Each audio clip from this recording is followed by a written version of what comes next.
కడప నగరంలోని ప్రకాష్ నగర్లో ఉన్న ఎస్సీ బాలుర హాస్టల్ను ఎస్ఎస్ఐ నగర కమిటీ ఆధ్వర్యంలో ఎస్ఎఫ్ఐ జిల్లా కార్యదర్శి రవి వారి బృందం సందర్శించారు.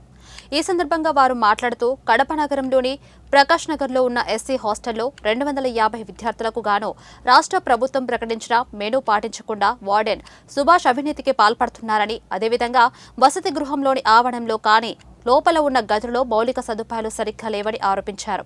ఇప్పటికైనా అధికారులు విద్యార్థులకు తగిన న్యాయం చేసి వార్డెన్ పైన చర్యలు తీసుకోవాలని కోరారు.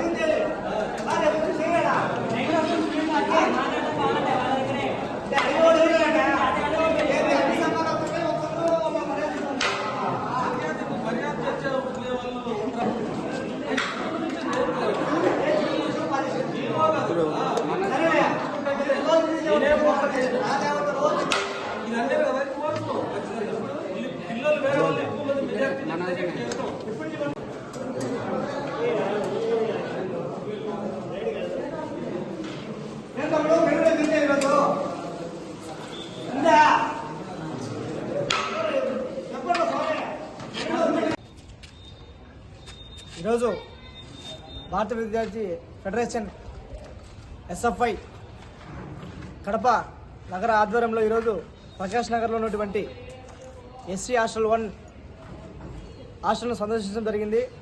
ఈరోజు ఏదైతే మధ్యాహ్నం పూట పెట్టేటువంటి మెనూలో భాగంగా ఈరోజు చికెన్ తక్కువ ధరకే తెచ్చి తక్కువలోనే విద్యార్థులకి 1-2 ముక్కలు వేసిన సందర్భం జరుగుతోంది. ఇక్కడ రాష్ట్ర ప్రభుత్వం మెనూల ప్రకారం ఒక విద్యార్థికి 100 గ్రాములు కేటాయించాలని చెప్పేసి జీవో పాస్ అయింది. కానీ ఇక్కడ ఉన్నటువంటి సుభాష్ అనే వార్డెన్ ఇక్కడ ఏమాత్రం ప్రభుత్వాన్ని అనుసంధించకుండా ఈరోజు ఉల్లంఘించిన ప్రవర్తన కనిపిస్తూ ఉంది. ఏమని అడిగితే ఈరోజు ఎస్ఎఫ్ఐ మేము అడిగితే మా ఇష్టం ఏమేమి చేస్తాం అనే రకంగా ఈరోజు ప్రవర్తిస్తున్నారు.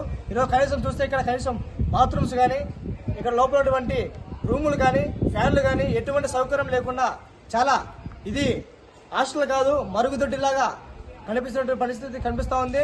అలాగే చిత్తు కాగితాలు కానీ మరియు ఇతర సామాన్లు కానీ ఈరోజు స్మెల్ వచ్చి అదేవిధంగా ఈరోజు చాలా కంపు కొడుతున్న పరిస్థితి, దౌర్భాగ్యమైన పరిస్థితి కనిపిస్తూ ఉంది. ఈ యొక్క వాసనకు ఈరోజు